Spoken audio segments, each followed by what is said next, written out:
যার মনের মধ্যে সততা আছে আল্লাহ পাক কোনো না কোনো দিন ইনশাআল্লাহ তাকে হেদায়েত দিবে।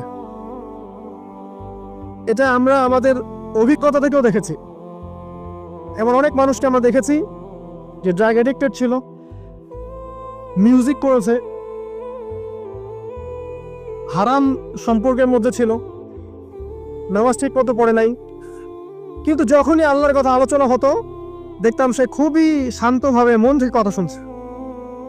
কথা শুনতে শুনতে শুনতে একদিন মাশাআল্লাহ এখন দেখবেন যে চিল্লা দিয়ে বেড়াচ্ছে বিভিন্ন মসজিদে।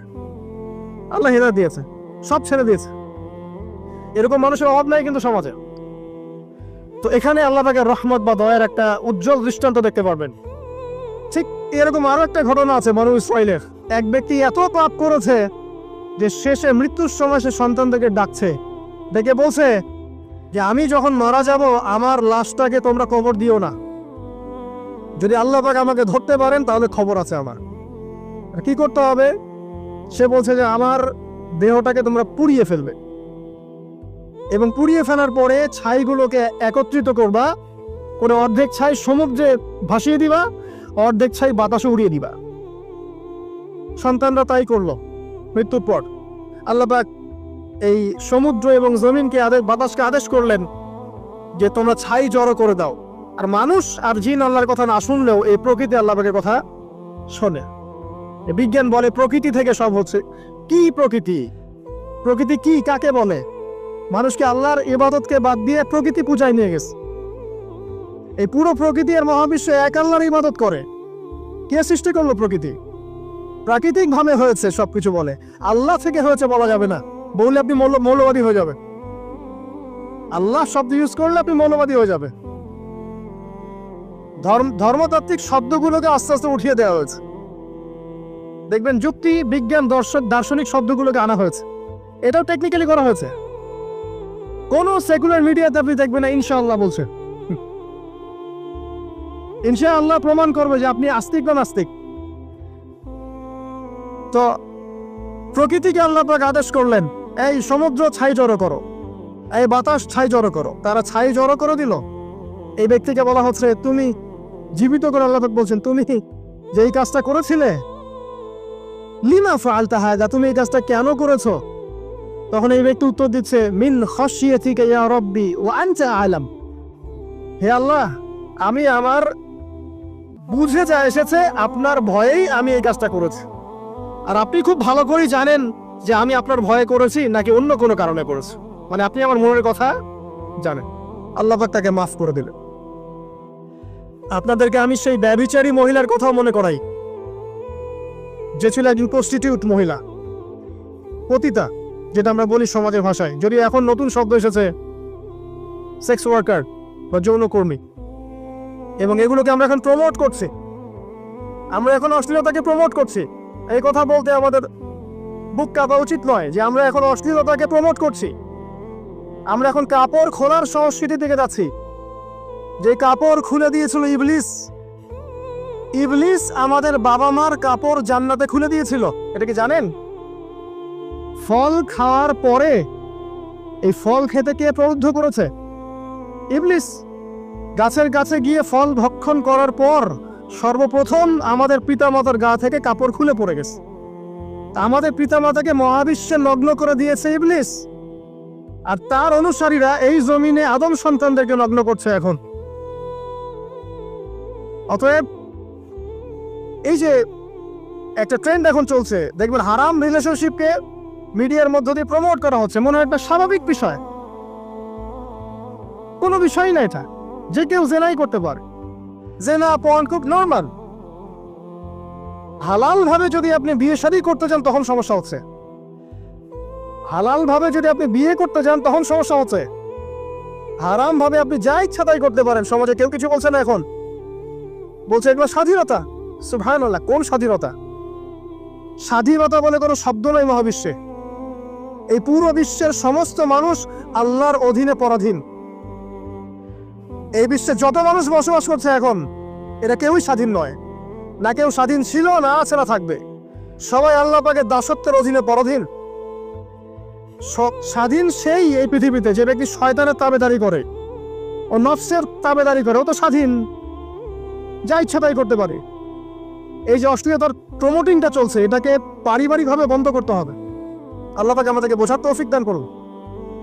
এগুলো যত বাড়বে সমাজে মহামারী আসবে, দেখে নিয়ে মহামারী আসবে, দুর্ভিক্ষ আসবে, সমাজে এমন সব রোগ ব্যাধির জন্ম হবে যেগুলো নামও শোনে নাই মানুষ কখন, এবং সামনে ভূমিধস অপেক্ষা করছে, এগুলো আসবে। যাই হোক, ওই মহিলা, যে ব্যক্তি একজন যৌনকর্মী ছিল, বা যেটা আমরা বলি ব্যভিচারিণী মহিলা ছিল, একটা কুকুরকে দেখেছে সে পানি পান করার জন্য তৃষ্ণার্ত, সে এটাতে মায়া করে দয়া করে তার মোজাটাকে নামিয়ে এই কূপ থেকে পানি উঠিয়ে কুকুরকে পান করিয়েছে। এই একটা কাজের বদৌলতে আল্লাহ রাব্বুল আলামিন এই ব্যভিচারী মহিলাকে মাফ করে জান্নাত দিয়ে দিয়েছে। হাদিসে এটাও এসেছে, নবী সাল্লাল্লাহু আলাইহি ওয়াসাল্লাম বলেছেন, ইরহামু মান ফিল আরদ, তোমরা সবাই জমিনবাসীর প্রতি রহম করো। জমিনে মুসলিমই থাকতে হবে, তাদের প্রতি রহম করতে হবে এমন নয়, জমিনবাসী যারাই আছে সবার প্রতি রহম করো, জাতি ধর্ম বর্ণ নির্বিশেষে, এমনকি পশু পাখির প্রতিও দয়া করো। ইরহামু মান ফিল আরদ, জমিনে যারা আছে সবার প্রতি রহম করো। ইয়ারহামুকুম মান ফিস সামা, যিনি আসমানে আছেন তিনি তোমাদের প্রতি রহম করবে ইনশাআল্লাহ। ইসলাম এই কথাগুলো বলেছে 1400 বছর আগে। আজকের এই বিশ্বে, সোকল্ড এই মডার্ন বিশ্বে, যেখানে মানুষের রক্তের কোনো দাম নাই, সেখানে ইসলাম পশু পাখির অধিকার নিয়ে কথা বলেছে 1400 বছর আগে। কাদেরকে কি শিখাতে আসেন? কোরআন এবং সুন্নাহর বাইরে অভ্রান্ত সত্যের কোন উৎস আছে? এখানে যা আছে তাই চূড়ান্ত। মানতে চাইলে মানেন, না মানতে চাইলে জাহান্নামে যান, কেউ তো বাধ্য করছে না। লাকুম দীনুকুম ওয়ালিয়া দিন। আল্লাহ পাকের রহমত দেখেন। আরেকটা ঘটনা আছে এমন, একটা বিড়ালকে বেঁধে রেখেছিল এক মহিলা, খাবার দেয় নাই, কষ্ট দিয়েছে। একটা বিড়ালকে খাবার না দিয়ে কষ্ট দেওয়ার কারণে এই মহিলাকে আল্লাহ পাক জাহান্নামে পাঠিয়েছে। এরকম কত ঘটনা আছে, এই ঘটনাগুলো হাদিসের পাতায় বর্ণিত আছে। কোরআনে কি বলছে দেখুন। কোরআনের আমি কয়েকটা পয়েন্ট আপনাদেরকে খালি বলছি, এটা নিয়ে আমি সকালে ভাবছিলাম। আল্লাহ পাক আদম আলাইহিস সালামকে সৃষ্টি করেছেন, আমরা সবাই জানি। আল্লাহ পাক সূরা সাদের মধ্যে বলছেন ইবলিসকে, হে ইবলিস, তোমাকে কিসে বারণ করলো আদমকে সেজদা করতে, যে আদমকে আমি নিজের হাত দিয়ে সৃষ্টি করেছি। আল্লাহ রাব্বুল আলামিন যে আমাদেরকে এত যত্ন করে ভালোবেসে সৃষ্টি করেছেন, এটা কি আল্লাহ পাকের দয়ার নিদর্শন নয়? মহাবিশ্বের অন্য কোন মাখলুক সৃষ্টির ব্যাপারে আল্লাহ পাক বলেন নাই খলাকতু বিয়াদাই, আমি নিজ হাতে তাকে সৃষ্টি করেছি। শুধু সৃষ্টি নয়, সৃষ্টি করার পর আল্লাহ পাক তাকে সমস্ত নাম শিক্ষা দিয়েছেন। এই যে জ্ঞান শিক্ষা দেওয়া, জ্ঞান, এটা আল্লাহ পাকের সবচেয়ে বড় নিদর্শনগুলোর মধ্যে অন্যতম। এবং আল্লাহ পাকের সবচেয়ে বড় দয়া, আমার মত এটা, মানব জাতির উপরে আল্লাহ পাকের সবচেয়ে বড় দয়াটা হচ্ছে কি জানেন? আল্লাহ পাক আমাদেরকে জ্ঞান শিক্ষা দিয়েছেন, ওহী নাজিল করেছেন। এটা সব কিছুর ঊর্ধ্বে। কারণ আপনি তওবা করবেন, জ্ঞান লাগবে। নামাজ পড়বেন, জ্ঞান লাগবে। রোজা রাখবেন, জ্ঞান লাগবে। যাকাত দিবেন, ইলম লাগবে। আপনি দিনের যে কোনো আমল করেন, ইলম লাগবে। জান্নাত জাহান্নামের পথ খুঁজে পেতে হলে ইলম লাগবে। দেশ চালাবেন, ইলম লাগবে। অর্থনীতি চালাবেন, ইলম লাগবে। ইলম ছাড়া কিছু নাই, ইলমের উপরে কিচ্ছু নাই। এই ইলমটা আল্লাহ পাক কাকে শিক্ষা দিয়েছেন? আদম আলাইহিস সালামকে। আমরা তো শিখেছি সমাজবিজ্ঞান বইগুলোতে যে আমাদের পূর্বপুরুষরা নাকি গুহায় থাকতো, আর গাছের ছাল পাতা খেয়ে থাকতো, তাই না? লতা পাতা খেয়ে থাকতো, গাছের ছাল পাতা খেয়ে পোশাক পরতো আর কি। বোগাস, ডাহা, মিথ্যা কথা। আল্লাহ রাব্বুল আলামিন সূরা বাকারা এবং সূরা আরাফ পড়ে দেখেন, আল্লাহ পাক বলছেন যে আদম আলাইহিস সালামকে আল্লাহ পাক সমস্ত নাম জ্ঞান শিক্ষা দিয়েছেন। মহাবিশ্বের যে প্রয়োজনীয় জ্ঞানগুলো আছে সেগুলো আল্লাহ পাক আদমকে শিখিয়েছেন আলাইহিস সালাম। ওয়াল্লামা আদামাল আসমাআ কুল্লাহা, আল্লাহ পাক আদমকে সমস্ত নাম শিক্ষা দিয়েছেন। আমাদের পিতা মাতারা মূর্খ ছিলেন না, তারা সৃষ্টি থেকেই জ্ঞানী ছিলেন। আদম আলাইহিস সালামের পারমাণবিক বোম বানানোর কোনো প্রয়োজন ছিল না, ছিল? বানান নাই। আপনার মধ্যে এই জ্ঞানটা আসছে কিভাবে? বাই ডিএনএ আপনি জ্ঞান পাচ্ছেন, কারণ আমরা আদম সন্তান। অনেক জ্ঞান আমাদের ভিতরেই আছে, এগুলো চর্চার মধ্য দিয়ে, গবেষণার মধ্য দিয়ে প্রস্ফুটিত হয় মাত্র। জ্ঞান ভিতরে আছে আমাদের, আমাদের পিতাকে জ্ঞানী করে পাঠানো হয়েছে। এই জ্ঞান শিক্ষা দেওয়াটা হচ্ছে আল্লাহ পাকের সবচেয়ে বড় দয়াগুলোর মধ্যে একটা। রহম করেছে। শুধু তাই নয়, আদম আলাইহিস সালামকে এমন জ্ঞান শিক্ষা দিয়েছেন যে জ্ঞান ফেরেশতারা পর্যন্ত জানতো না। এটা কি দয়া নয়? এটা কি আদম সন্তানের প্রতি ভালোবাসা নয়? তারপরে সেজদা করিয়েছেন। মহাবিশ্বে অন্য কাউকে কি সেজদা করানো হয়েছে? কোরআনে কি এমন কোনো দলিল আছে যে আদম আলাইহিস সালাম ছাড়া অন্য কাউকে সব ফেরেশতারা সেজদা করেছেন? আছে? তাহলে এই যে সম্মান দেয় আল্লাহর পক্ষ থেকে, সম্মান কিসের ভিত্তিতে সম্মান? শারীরিক ক্ষমতার ভিত্তিতে? সম্মানটা কি কারণে? জ্ঞানের কারণে, ইলমের কারণে, জ্ঞানের কারণে সম্মান। এই সম্মান দেওয়াটা কি আল্লাহ পাকের রহমত এবং দয়ার নিদর্শন নয়? অতএব সম্মান পেতে হলে, আল্লাহর রহমত পেতে হলে সেই জ্ঞানের চর্চায় আবার ফিরে আসতে হবে। আপনি যদি আজও সেই ওহির জ্ঞানের চর্চা করেন, আল্লাহ পাক এই পৃথিবীবাসীর বুকের মধ্যে আপনার জন্য সম্মান পয়দা করে দিবেন ইনশাআল্লাহ। দেখেন, ওই সেই জ্ঞানী যদি আপনি এখনো চর্চা করেন, আজও আপনি সম্মানিত হবেন ইনশাআল্লাহ। ব্যক্তি চর্চা করলে ব্যক্তি সম্মানিত হবে, একটা পরিবার চর্চা করলে ওই পরিবার সম্মানিত হবে, একটা সমাজ যদি চর্চা করে সেই ওহির জ্ঞান, ওই সমাজ সম্মানিত হবে। একটা দেশে যদি আপনি ওই ওহিভিত্তিক জ্ঞান ছড়িয়ে দেন, পুরো দেশকে আল্লাহ পাক সম্মানিত করবেন ইনশাআল্লাহ, পুরো জাতিকে সম্মানিত করবেন ইনশাআল্লাহ। আরো সামনে যান, এই যে আদম এবং হাওয়া আলাইহিস সালাম গাছের কাছে চলে গেলেন, ফল খেয়ে ফেললেন, কারণ আমরা আদম সন্তান, ভুল করি। আল্লাহ পাক সাথে সাথেই বহিষ্কার করে দিয়েছেন? না, আল্লাহ পাক তওবা করার জন্য কালিমা শিখিয়ে দিয়েছেন। সুবহানাল্লাহ, তাদের কালিমা জানা ছিল না। আল্লাহ পাক বলছেন ফাতালাক্কা আদম মির রাব্বিহি কালিমাত। আল্লাহ পাকের কাছ থেকে আদম আলাইহিস সালাম কিছু বাক্য শিখে নিলেন, যেই বাক্য দিয়ে ফাতাবা আলাইহি, সে আল্লাহর কাছে তওবা করলো। কোন সেই বাক্য? সূরা আরাফে আছে, রব্বানা যালামনা আনফুসানা ওয়া ইল্লাম তাগফির লানা ওয়া তারহামনা লানাকুনান্না মিনাল খাসিরিন। এই দোয়া কে শিখিয়ে দিয়েছে? আল্লাহ। এই তওবার বাক্য যে শিখিয়ে দেয়, এটা কি দয়ার পরিচয় নয়? আমরা আল্লাহর কাছে ফিরে যাব, তওবা করব, ইস্তেগফার করব, এই জ্ঞানটা শিখিয়ে দেয়া কি আল্লাহ পাকের দয়ার পরিচয় নয়? তাহলে আমরা কিভাবে ক্ষমা চাইতাম? কিভাবে ক্ষমা চাইলে আল্লাহ পাক সমস্ত গুনাহ মাফ করবেন, এই পদ্ধতিগুলো বলে দেয়া কি আল্লাহ পাকের দয়ার পরিচয় নয়? তারপর সামনে যান, পৃথিবীতে নামিয়ে দিয়ে আল্লাহ পাক ক্ষান্ত হয়ে যাননি। আল্লাহ রাব্বুল আলামিন আসমান থেকে হেদায়েতের গ্রন্থ পাঠিয়েছেন, বলেছেন এই গ্রন্থের মধ্যে যা আছে মেনে চললে তোমরা আবার জান্নাতে ফিরে আসবে ইনশাআল্লাহ। আল্লাহ পাক আদম এবং হাওয়া আলাইহিস সালাম এবং আদম সন্তান সবাইকেই সৃষ্টি করেছেন, উদ্দেশ্য হচ্ছে আল্লাহ পাক আমাদেরকে জান্নাত দিতে চান। আল্লাহ পাক চান যে আমরা যেন জান্নাতে যাই। যদি আমরা জান্নাতে যেতে না পারি পরকালে, একটা কারণে যেতে পারবো না, অনলি একটা কারণ, সেটা হলো আমাদের নিজের দোষে। একটা কারণ, যারা জাহান্নামে যাবে মানুষ এবং জিনদের মধ্যে, নিঃসন্দেহে মহাবিশ্বে তারা ছাড়া জাহান্নামে যাওয়ার উপযুক্ত কেউ ছিল না। ও জাহান্নামে যাওয়ার উপযুক্ত ছিল বলেই আল্লাহ পাক তাকে জাহান্নামে পাঠাবেন। আর যারাই জান্নাতে যাবে প্রত্যেকেই শুধু আমলের বদৌলতে যাবে না, বরং আল্লাহ পাকের রহমতেই যাবে। আল্লাহ পাকের রহমত যাদের উপরে বর্ষিত হবে তারাই জান্নাতে যাবে ইনশাআল্লাহ। কে আমল দিয়ে যেতে পারবে না। যত আমলই করি বলা যাবে না আমলের বদৌলতে জান্নাতে যেতে পারবো। আল্লাহ পাক দয়া না করলে হবে না। আল্লাহ পাক চান যে আদম সন্তান যেন জান্নাতেই যায়।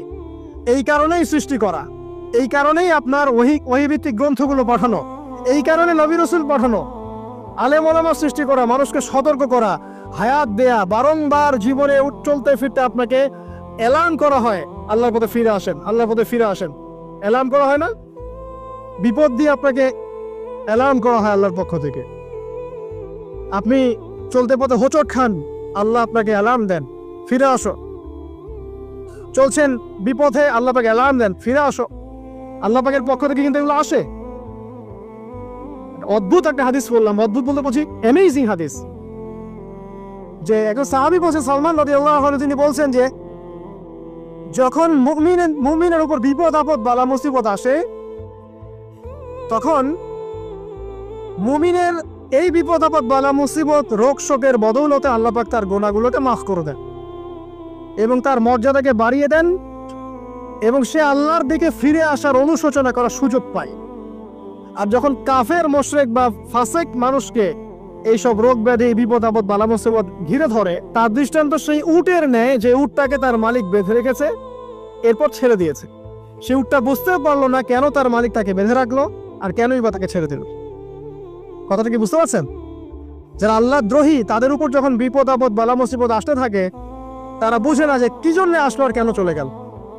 কিন্তু মুমিন ব্যক্তি যারা মুসলিম আল্লাহর অনুগত তাদের বিষয়টা হচ্ছে এমন বিপদ আপদ বালা মুসিবত রোগ ব্যাধি তাদেরকে আল্লাহর দিকে ফিরিয়ে নিয়ে আসবে ইনশাআল্লাহ। দেখুন এই যে পৃথিবীতে নামিয়ে দেয়া, এরপর আল্লাহর পক্ষ থেকে ঐশী গ্রন্থগুলো পাঠানো, নবী রসুল পাঠানো, আলেম ওলামা পাঠানো, আপনাকে হায়াত দেয়া, আপনাকে রিজিক দেয়া, এই শ্বাস নেওয়ার ক্ষমতা দেয়া, আপনাকে জ্ঞান বুদ্ধি দেয়া, বিবেক দেয়া, যে আমি তার পাশে লাউ গাছ উৎপন্ন করলাম। কোন গাছ? খেতে পারেন এর শাক এবং এই যে ফল, এটার মধ্যে নিঃসন্দেহে এমন এমন কিছু উপাদান আছে যেটা হয়তো আমরা জানিও না, আবিষ্কার করা হয়নি। তিনি সুস্থ হয়ে গেলেন আলহামদুলিল্লাহ। কোথায় যাবেন? যে কোনো জায়গায় যান। নবী ঈসা আলাইহিস সালামকে চতুর্দিক থেকে আক্রমণ করছে ইহুদিরা। আল্লাহ রাব্বুল আলামিন তাকে এমন হেফাজত করলেন, তার কাছে তাকে উঠিয়ে নিলেন। এটা কি দয়ার পরিচয় নয়? এই যে একটু আগে তেলাওয়াত করলো শুরুর আগে নবী মুসা আলাইহিস সালামের ঘটনা। বানু ইসরাইল একটার পর একটা অবাধ্যতা করেই গেছে। আল্লাহ পাক তারপরেও তাদের কাছে নবী পাঠিয়েছেন, নবী মুসাকে পাঠিয়েছেন। ফেরাউনের মতো জালেম শাসকের হাত থেকে বানু ইসরাইলকে আল্লাহ পাক উদ্ধার করেছেন। এটা কি দয়ার পরিচয় নয়? নবী মুসা আলাইহিস সালাম গাছের নিচে বসে আছেন, খাবার নাই, বাসস্থান নাই, কিচ্ছু নাই, বরং তার গায়ে একটা অপবাদ দেওয়া হয়েছে যে তিনি নাকি একজন মানুষকে খুন করেছেন। অথচ তার ইন্টেনশন সেটা ছিল না। তিনি একটা ঘুষি দিয়েছেন লড়াই থামানোর জন্য, ওই এক ঘুষিতেই সেই ব্যক্তি ডেড। এবার তিনি গাছের নিচে বসে দোয়া করছেন, রব্বি ইন্নী লিমা আনজালতা ইলাইয়া মিন খায়রিন ফাকির। আল্লাহ, আমি নিঃস্ব অসহায় হয়ে এখানে বসে আছি, তুমি আমার উপর তোমার যে রহমত পাঠাবে আমি তার ভিখারি হয়ে বসে আছি। দোয়া করার সাথে সাথেই ওই শুআয়ব আলাইহিস ইসলামের মেয়ে হেঁটে হেঁটে চলে আসলো। তিনি স্ত্রী পেলেন, তিনি শ্বশুর পেলেন, একজন নবী পরিবার পেলেন, বাসস্থান পেলেন, চাকরি পর্যন্ত পেলেন।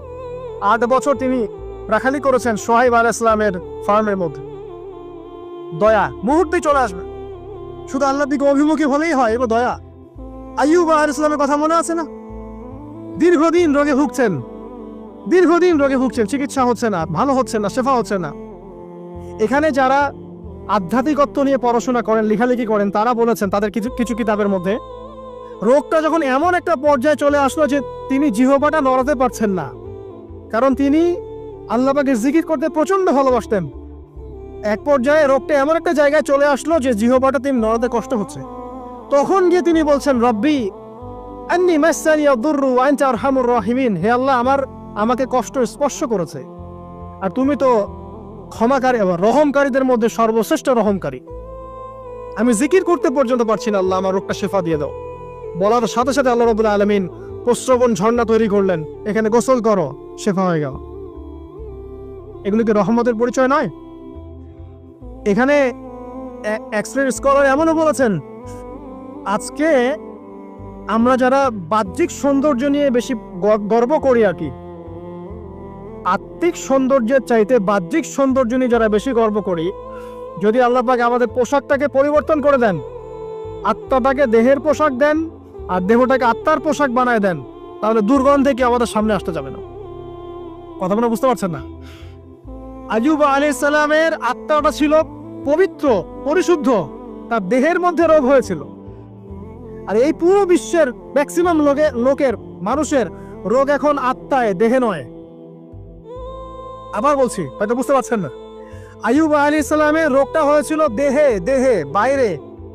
তার আত্মা ছিল পবিত্র, পরিশুদ্ধ আত্মা। দেহের রোগের একটা পর্যায়ে যখন জিহ্বাটায় ইফেক্ট হলো, তখন জিকির করতে তার কষ্ট হচ্ছে, তখন তিনি দোয়া করছেন, আল্লাহ আমার এই রোগটাকে শেফা দিয়ে দাও। আর এখনকার পুরো জেনারেশন, এই সভ্যতার রোগ হচ্ছে ভিতরে, আত্মায়। দেহের রোগের চাইতে তার আত্মার রোগটা বেশি। এখন এই আত্মাটাকে যদি দেহ বানিয়ে দেওয়া হয় আর দেহটাকে আত্মার পোশাক পরিয়ে দেওয়া হয়, দুর্গন্ধে কেউ সামনে আসতে চাবে না এখন। তাই আইয়ুব আলাইহিস সালামের সেই দোয়া এখন আমাদের বেশি করা উচিত। রব্বি আন্নী মাসসানি আদ-দুররু ওয়া আনতা আরহামুর রাহিমিন। আল্লাহ, আমাদের আত্মায় রোগ এসেছে, এটাকে তুমি শেফা দাও। দেহের রোগ লেস ইম্পর্টেন্ট, আত্মার রোগটা বেশি ইম্পর্টেন্ট। এরকম নিদর্শন কোরআনের পাতায় পাতায় ছড়িয়ে আছে। আসহাবুল কাহফ, পুরো সমাজ ওদেরকে মেনে নিচ্ছে না, গুহায় চলে গেলেন, ঘুম পাড়িয়ে দিলেন আল্লাহ পাক। 309 বছর, কত বছর? 309 বছর একটা দোয়ার বদৌলতে। তারা বলেছিল রব্বানা আতিনা মিন লাদুনকা রাহমা ওয়া হাইয়্ লানা মিন আমরিনা রাশাদা। আল্লাহ পাক শুধু ঘুম পাড়িয়ে রাখলেন না, তাদের মধ্য দিয়ে আল্লাহ পাক পুরো একটা সভ্যতাকে হেদায়েত করে দিলেন। আলহামদুলিল্লাহ। যে সভ্যতা বিশ্বাস করতো না যে পরকাল বলে কিছু আছে, দাকিয়ানুস বাদশার সেই জুলুম থেকে আল্লাহ পাক এই 10 জন বা 9 জন যুবককে বাঁচালেন, ওদেরকে কিয়ামত পর্যন্ত কোরআনের পাতায় স্থান দিলেন, নিদর্শন বানালেন এবং তাদের মধ্য দিয়ে একটা পুরো সভ্যতাকে হেদায়েত দিলেন। সুবহান। যেখানে যাবেন এই নিদর্শন। আর কার কথা বলবো? জুলকারনাইন, মনে আছে? কোন সূরা আছে জুলকারনাইনের কথা? সূরা কাহফ। আল্লাহ পাক তাকে এমন রহমত করেছিলেন যে মাশরিক মাগরিব মানে পূর্ব পশ্চিম পর্যন্ত তাকে রাজত্ব দিয়ে দিয়েছে। আজকে তো আমরা এই সামান্য একটু ক্ষমতা পেলেই আমাদের কেউ চেনে না, গায়ে হাতই দেওয়া যায় না, ঠিক আছে? মানে তখন সে নিজেকে মনে করে যে সে এই পৃথিবীর সবকিছু, বাকি মানুষ আর মানুষ না। ক্ষণস্থায়ী সামান্য একটু ক্ষমতা দিয়ে দেখবেন আমাদের অবস্থা খারাপ। প্রত্যেকের ধর্মতাত্ত্বিক ক্ষেত্রেও যদি কাউকে আপনি একটু ক্ষমতা ধর আলেম মনে করেন, দেখবেন অহংকারে বাঁচতেছে না। কারো একটু পপুলারিটি হয়ে গেছে, দেখবেন অহংকারে বাঁচতেছে না। আইওয়াস শোডাউনের জামানত ওইটা, যে যত পারে মানুষকে দেখাতে পারলে বাঁচে। কাজ হবে 5%, 95% হচ্ছে আইওয়াস। যে কোনো জায়গায়, ধর্মতাত্ত্বিক জায়গা বলেন, social, economical, political, world affairs, কাউকে যদি আল্লাহ পাক যাররা পরিমাণ একটু ক্ষমতা দিয়ে দিয়েছেন, বাস তাকে আর চেনা যায় না। জুলকারনাইনকে আল্লাহ পাক আলাইহিস সালাম মাশরিক মাগরিবের ক্ষমতা দিয়েছে। এত দাপট ছিল তার, যেদিকে সেনাবাহিনী নিয়ে যেতেন সেদিকে বিজয় করতে পারতেন। পড়ে দেখেন। আর এই ব্যক্তি কিন্তু আলেকজান্ডার দ্য গ্রেট নয়। পশ্চিমারা এখানে আবার একটা ষড়যন্ত্র করেছে। তারা বলে এই ব্যক্তি ছিল আলেকজান্ডার দ্য গ্রেট। এটা ভুয়া কথা। তিনি একজন আল্লাহ পাকের বড় ওলি ছিলেন অথবা নবী ছিলেন। কি ছিলেন আল্লাহ পাক এটা কোরআনে বলেননি, স্পষ্ট করেন নাই। তা আমরা ধরে নিচ্ছি আল্লাহ পাকের তিনি একজন শুকরগুজার বান্দা ছিলেন। তাকে একটা কওম বলছে যারা পাহাড়ের মাঝখানে থাকতো, ইয়া যুলকারনাইন, হে যুলকারনাইন, ইন্না ইয়াজুজ ওয়া মাজুজ মুফসিদুনা ফিল আরদ। ইয়াজুজ আর মাজুজের সভ্যতা জমিনে ফাসাদ সৃষ্টি করছে। ফাহাল নাজআলু লাকা খারাজান আলা আন তাজআলা বাইনানা ওয়া বাইনাহুম সাদ্দা। আমরা কি তোমাকে একটু ট্যাক্স দিব, খাজনা দিব, যে খাজনার বদৌলতে তুমি একটা প্রাচীর নির্মাণ করে দিবে, যে প্রাচীর নির্মাণ করলে ওরা আর আমাদের কাছে আসতে পারবে না। তখন এই প্রতাপশালী বাদশার স্টেটমেন্ট হচ্ছে এই, ক্বালা মা মাক্কান্নি ফীহি রাব্বি খায়র। আল্লাহ আমাকে যা দিয়েছেন তার পক্ষ থেকে এটা যথেষ্ট, তোমাদের এসব ট্যাক্সের দরকার নেই আমার। যে আল্লাহ পাকের রহমত দেখেন। ঠিক খিজির আলাইহিস সালামকে দেখবেন, ওই 3টা ঘটনা মনে আছে না? নৌকা ফুটা করা, বাচ্চাকে হত্যা করা, আর হচ্ছে কি ওই যে কি দেয়াল নির্মাণ করা। সূরা কাহফ আজকে বাসায় গিয়ে পড়েন। তাকে আল্লাহ পাক ভবিষ্যতের জ্ঞান দেখাচ্ছেন, ভবিষ্যতে কি হবে, যে জ্ঞানটা মূসা আলাইহিস সালামকে আল্লাহ পাক দেখাচ্ছেন না। মূসা আলাইহিস সালাম বলছেন কেন নৌকা ফুটা করলেন, কেন বাচ্চাকে হত্যা করলেন, কেন এই প্রাচীর নির্মাণ করলেন। আর খিজির আলাইহিস সালাম বলছেন যে জ্ঞান আল্লাহ তোমাকে দেন নাই তা আল্লাহ পাক আমাকে দিয়েছেন। আমি এই কারণে নৌকা ফুটা করছি, কারণ নৌকা ফুটা না করলে ভবিষ্যতে এই নৌকাটা সিজ করা হবে, ছিনতাই করা হবে। বাচ্চাটাকে হত্যা করেছে এই কারণে, এই বাচ্চা বড় হলে বড় কাফের হতো। দেয়াল নির্মাণ করেছে এই কারণে, এই দেয়ালের নিচে এই বাচ্চাদের এতিম 2 বাচ্চার গুপ্তধন রাখা আছে, ওর বাবা মা রেখেছে। এটা তুমি জানো না, আমি জানি। এটা জানার পরে তিনি অহংকার করছেন না, তিনি বলছেন রাহমাতাম মির রাব্বি, এই জিনিসটা আমার রবের রহমত, আমার প্রতি দয়া। 2 শ্রেণীর মানুষ আপনি পাবেন। এক, যারা তাদের স্ট্যাটাস, প্রতিপত্তি, জ্ঞান এসবের অহংকার প্রদর্শন করবে। আর এক শ্রেণী যারা এগুলো আছে, যাদের এগুলো আছে, বাট তারা বলবে এগুলো হাযা মিন ফাদলি রাব্বি, এগুলো আমার রবের রহমত। এখানে সফল 2য় শ্রেণীর মানুষ, 1ম শ্রেণীর নয়। ইউসুফের কথা মনে আছে? আলাইহিস সালাম কুয়ায় ছিলেন, কুয়া থেকে জেলে, কুয়া থেকে রাজপ্রাসাদে, সেখান থেকে জেলখানায়। জেলখানার একটা মানুষ যে পরবর্তীতে মিশরের শাসক হবে, কেউ কি ভেবেছিল? কেউ ভেবেছিল? ওই সময় কেউই ভাবে নাই। কিন্তু ওই মানুষটাকে আল্লাহ রাব্বুল আলামিন মিশরের রাজত্ব দিয়েছেন, যার মধ্য দিয়ে আল্লাহ পাক হাজার হাজার লক্ষ লক্ষ মানুষকে দুর্ভিক্ষের হাত থেকে বাঁচিয়েছে। আল্লাহ পাকের পরিকল্পনা, রহমত দেখেন। প্রত্যেক আম্বিয়া কেরামের জীবনী পড়ে দেখেন, এরকম রহমতের অসংখ্য নিদর্শন কোরআনে এবং হাদিসে আছে। এখন শেষ করার আগে এটা বলতে থাকলে অনেক সময় চলে যাবে, আসলে নামাজের সময় চলে যাবে, আমরা শেষ করছি। আমরা আসলে এখন যদি আল্লাহর রহমত পেতে চাই এবং আমাদের জীবনটাকে আল্লাহ পাকের আনুগত্যে, দাসত্বে, অহংকার মুক্তভাবে তওবা ইস্তেগফারের মধ্যে দিয়ে কাটাতে চাই, তাহলে আসলে কি কি পয়েন্টস আমাদের কাজ করা দরকার, জাস্ট পয়েন্টসগুলো বলছে। 1 নম্বর হচ্ছে জ্ঞান অর্জন করতে হবে। যে জ্ঞান আল্লাহ পাক আদম আলাইহিস সালামকে শিখিয়েছেন, ওই জ্ঞান চর্চা যদি আমরা বাড়াই, কোরআন সুন্নাহ ওহীর জ্ঞানের চর্চা যদি আপনারা বাড়াই, ইনশাআল্লাহ ঠিক আছে, লাগবে না 15 মিনিট, আমি 5 মিনিট শেষ করছি। ওহীর জ্ঞানের চর্চা যদি আমরা বাড়িয়ে দেই, দেখবেন ইনশাআল্লাহ আল্লাহ পাক আপনার সম্মান, আপনার রিজিক, আপনার প্রতি করুণা, দয়া, মায়া, মহব্বত সব বাড়িয়ে দিবেন ইনশাআল্লাহ। এটা প্রথম পয়েন্ট। প্রিয় ভাইয়েরা, যারা আজকে লেকচার শুনছেন বা যারা পরবর্তীতে অনলাইনে শুনবেন, ওহীর জ্ঞানের চর্চা। আমি বলছি না আপনি ডাক্তার হবেন না, ইঞ্জিনিয়ার হবেন না, জেনারেল লাইনে পড়বেন, এই কথা আমি বলতে যাবো না কখনো। কারণ আমি জানি, আর কেউ বলুক না বলুক, অ্যাটলিস্ট আমি জানি এই ওয়ার্ল্ডকে ডিল করতে হলে বর্তমান এইসব আধুনিক জ্ঞানের কোনো বিকল্প নাই।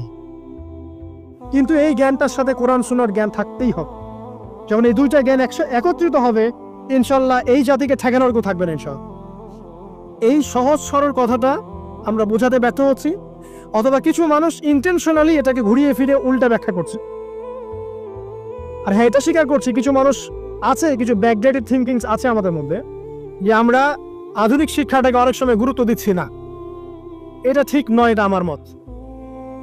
পরিবেশ বজায় রেখে, ইসলামী পরিবেশ বজায় রেখে আধুনিক শিক্ষায় শিক্ষিত হতে কোনো সমস্যা আছে? আর আধুনিকের শিক্ষাগুলো অনইসলামিক শিক্ষা নয়। আপনি যে কোনো এডুকেশনের বেসে যান, ম্যাথামেটিক্সে যাবেন, অ্যালজেব্রায় যাবেন, আপনি কেমিস্ট্রিতে যাবেন, ফিজিক্সে যাবেন, বায়োকেমিস্ট্রি যাবেন, জ্যোতির্বিজ্ঞানে যাবেন, মেডিকেল সায়েন্স, প্রত্যেকটাতে দেখেন মুসলিমদেরকে খুঁজে পাবেন আপনি। প্রত্যেকটা গোড়াপত্তন কি আপনি দেখবেন মুসলিমদের হাতেই হয়েছে। আব্বাসীয় খেলাফত যখন ছিল, তখন এই বাগদাদ ছিল জ্ঞানের রাজধানী। ওইরকম লাইব্রেরি কি বিশ্বে কখনো হয়েছে? এখন আমরা মনে করছি জ্ঞানের লাইব্রেরি মনে হয়, জ্ঞানের রাজধানী মনে হয় ব্রিটেন, হার্ভার্ড, কেমব্রিজ, অক্সফোর্ড। এরা কবে এসেছে ইতিহাসে? ইতিহাস কি 100 বছরের? হাজার হাজার বছর চলে গেছে। হিস্ট্রি পড়েন। এখানে আমার কথা হচ্ছে একদম ক্লিয়ার, নিট অ্যান্ড ক্লিয়ার, যে আমাদেরকে উভয় দিকের জ্ঞানই অর্জন করতে হবে, বোধ কোরআন সুন্নাহ এবং আধুনিক জ্ঞান। এই দুটো জ্ঞান যখন আপনি একত্রিত করবেন, ইনশাআল্লাহ দেখবেন আল্লাহ চাইতো কোরআন এবং সুন্নাহকে হাতে নিয়ে এই বিশ্বের চ্যালেঞ্জগুলোকে ফেস করা যাবে ইনশাআল্লাহ। আল্লাহ পাক তৌফিক দান করুন, আমিন।